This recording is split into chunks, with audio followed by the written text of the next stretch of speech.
Today's our topic is cell envelope and its modification.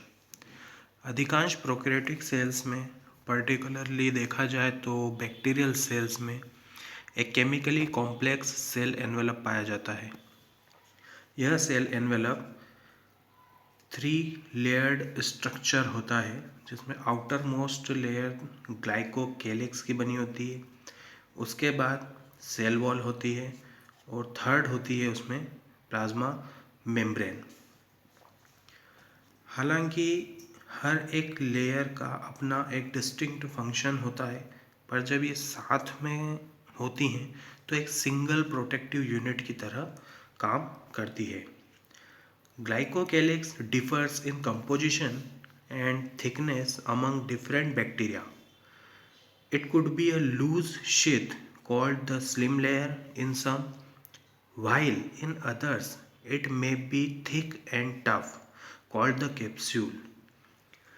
Cell wall cell को shape देती है और उसे एक स्ट्रक्चरल सपोर्ट देकर स्ट्रॉन्ग बनाती है, जिससे कि बैक्टीरिया जो है वो बर्स्टिंग या कोलैप्सिंग से बचा रहता है, उसकी सुरक्षा होती है। The plasma membrane is selectively permeable in nature and interacts with the outside world. The membrane is similar structurally to that of the eukaryotes. Bacteria can be classified into two groups on the basis of the differences in the cell envelopes and the manner in which they respond to the staining procedure developed by Gram. Those that take up the Gram stain are Gram positive, and the others that do not are called Gram negative bacteria. Bacterial cells may be motile or non-motile. यदि वह motile होती हैं तो उनमें एक पतला filamentous extension उनकी cell wall के पास से निकलता है, जिसे हम फ्लैजिला कहते हैं। Bacteria show a range in the number and arrangement of flagella. Bacterial flagellum 3 parts से मिलकर बना होता है. Number 1 filament, number 2 hook and number 3 basal body. जो फिलामेंट वाला पार्ट है वो इसका सबसे लंबा पोर्शन होता है, जो कि सेल की बाहरी जो सरफेस होती है, जो आउटर सरफेस होती है, वहाँ पर ऐड होता है या वहाँ से निकलता है. Besides flagella, pili and fimbriae are also surface structure of the bacteria but do not play a role in motility. Pili elongated tubular structure होता है, जो कि एक स्पेशल प्रोटीन से मिलकर बनाता है, जबकि फिम्ब्री एक स्मॉल ब्रिसल लाइक फाइबर्स होते हैं जो कि सेल के आसपास पाए जाते हैं. In some bacteria they are known to help attach the bacteria to rocks in streams and also to the host tissue. Our next topic is ribosomes and inclusion bodies. In prokaryotes, ribosomes are associated with the plasma membrane of the cell. They are about 15 nm by 20 nm in size and are made of 2 subunits, 50S and 30S units, which when present together form 70S prokaryotic ribosomes. Ribosomes protein synthesis की site होते हैं. Ribosomes की help से ही protein का synthesis होता है.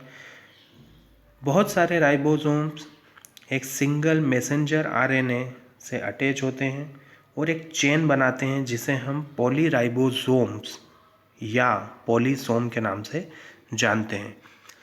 The ribosomes of a polysome translate the mRNA into protein.